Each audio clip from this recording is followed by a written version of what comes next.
دہلی میں ایک شخص نے کلمہ پڑھا تھا ہندوستان میں، اور امریکہ نے اس پہ پابندیاں لگائیں.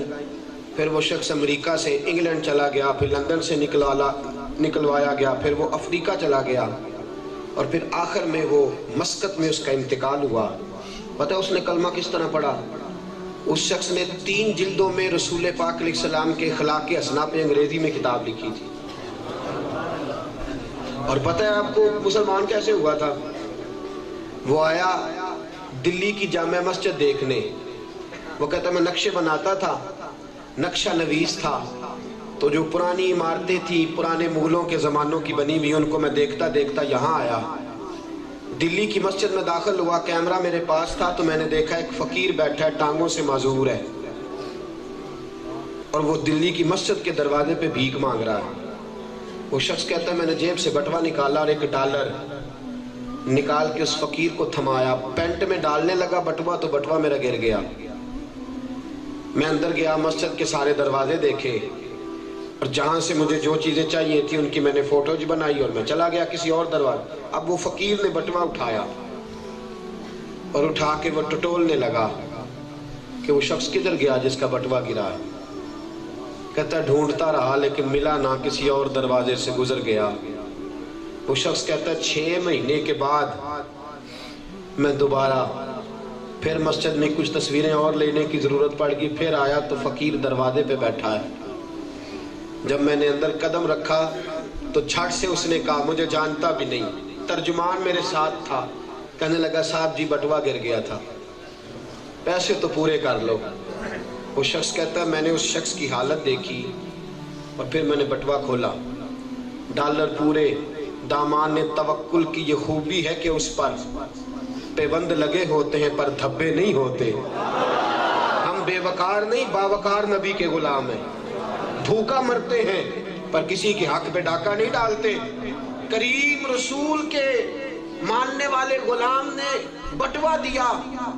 انگریز کہتا میں نے پینٹ سمیٹی، ٹانگیں کانپ رہی تھی، میں اس کے سامنے گھٹنوں کے بل بیٹھ گیا. میں نے کہا یار تو $2 مانگتا ہے سارا دن، تیرے ہاتھ ہزاروں $1 آئے تھے، $1 بھی کم نہیں، تو نے کیوں نہیں استعمال کیا؟ اور پھر تو نے چرائے بھی نہیں، گرے پڑے ملے ہیں.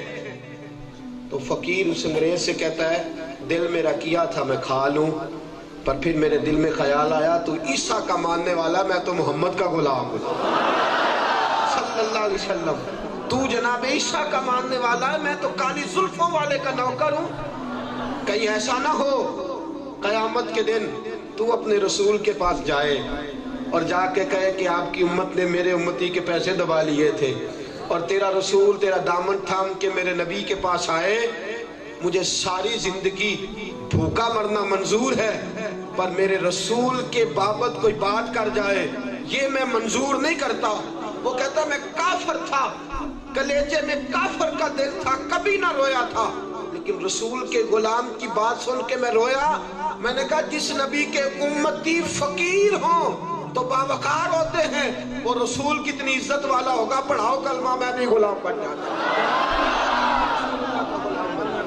دوستو یہ کردار ہے مسلمانوں کا. یاد رکھو تیرا اور میرا کردار رکاوٹ ہے. تقریروں سے انقلاب نہیں آتا، کردار سے انقلاب آتا. ہم لوگ تو الجھ گئے ہیں، ہم وہاں جاتے. دیکھو جب تک ہم رسول اللہ کے سچے غلام نہیں بنتے اور لوگوں کو نبی پاک کے قدموں تک لے کے نہیں آتے، دین کا پھریرا بلند نہیں ہوگا. یہ کارٹون امت لخت لخت ہے، ساری امت. افغانستان کی بچیاں کٹ گئیں، ہم آرام سے رہے. عراق کے لوگوں کے گلے پہ چلا کے نا انہوں نے بلیڈ، ان کے اندر پٹرول ڈال کے آگ لگائی، ہم خاموش رہے. دوستو لخت لخت امت. اے خاصہ اے خاصان رسول وقت دعا ہے، امت پہ تیری آ کے عجب وقت پڑا.